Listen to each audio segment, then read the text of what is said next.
কলাগুলো যেই অবস্থায় আছে এটাকে এমনি খাওয়া পসিবলই না, তাই এটাকে কলার বড়া বানানো হবে।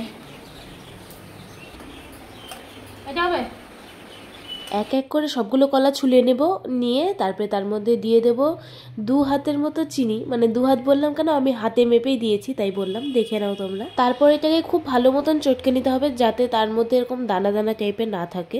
তারপরে এর মধ্যে দিয়ে দিলাম দুধ। এখানে মা 1 কাপের মতন দুধ দিয়েছিল, তোমরা চাইলে জল দিয়েও করতে পারো, দুধটা দিলে বেশি টেস্টি হয় আর কি। এখানে আটা ময়দা মিশিয়ে দিয়েছি, শুধু ময়দা দিয়েও করা যায়, শুধু আটা দিয়েও করা যায়, মা এখন আবার সুজি দিবে। তো এই আটা ময়দা মিশিয়ে এই একটা, এখানে ওই 5 থেকে 6 চামচের মতন সুজি দিয়েছে মা। সুজিটা দিলে কি ক্রাঞ্চি হয় একটু। এভাবে সবকিছু দিয়ে একটু সুন্দরভাবে অনেকক্ষণ ধরে ফেটাতে হবে, কারণ যত ফেটাবে তত জিনিসটা খেতে ভালো লাগবে। তো জিনিসটা ঠিক এরকম কনসিস্টেন্সি আসবে। আর কিভাবে বানাবে সেটা দেখাবো পরের ব্লগে।